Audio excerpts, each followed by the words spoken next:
never, ever, ever feint like that, please. Here are 3 ways that you can actually feint so they believe you.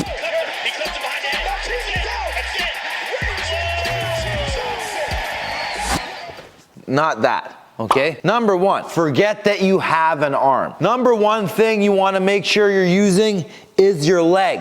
I'm trying to sell the punch with my arm, it's not gonna work. If I sell the punch with my leg, that is gonna do something. The jab is done like this. So if I do the leg action of that movement, it's going to register with the person. That doesn't actually look like a jab. Yes, when you jab, your arm goes out. But that's not what the person is trying to see. They're trying to see the motions that happen before the arm goes, because the arm is actually the last thing to go out. It's the body that they're trying to register. So first thing to use, your leg.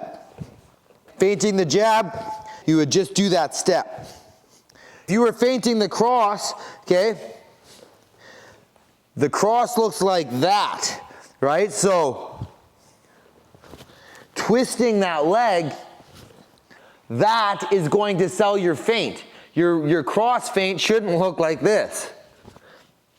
That doesn't look like a cross to anybody, not even a blind person. The second thing that we need to use is the shoulder. The shoulder is actually going to twitch forward in order to launch the arm out. Okay, so the shoulder moves like this. Shoulder goes out and then springs the jab into action, like that.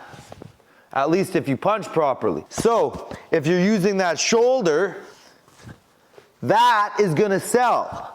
If you use your arm without the shoulder, you see that doesn't look like a punch at all. This is what they need to register. This is what they're looking for, if they're looking. Now, the last piece I feel to be the most important, and it's the head.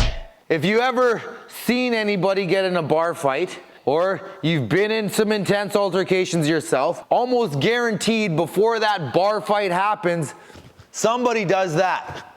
That sells a lot. That's a very threatening motion, and it has nothing to do with the arms. That looks way less like a punch than that does. So we want all these 3 things to happen together. So I want my foot to stomp. Okay, I want my shoulder to go forward. And I want my head to go forward. Now, ideally, I do all those at the same time. And that is actually gonna cause a nervous system response. The most, maybe not the most important, but the most effective portion of this is the speed or sharpness of the feint. You can see this in somebody like Israel Adesanya. I believe that he has some of the best feinting in the game, and it may be due to the fact that he also does like crump dancing or like hip hop dancing.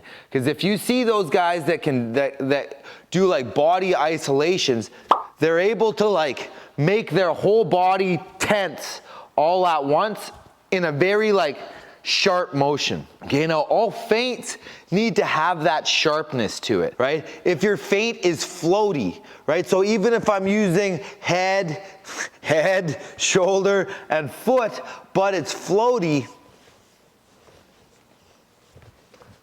it doesn't look real, and it's not gonna evoke a nervous system response, right? We want to bypass the person's brain, right? Bypass the control circuitry and just right away get into their body, right? Make their body react without them having to think about it.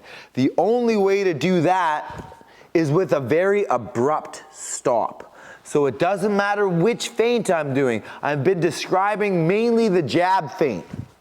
But if it's not twitchy like that, it won't work. Now you can do this with the jab. You can do this with the cross.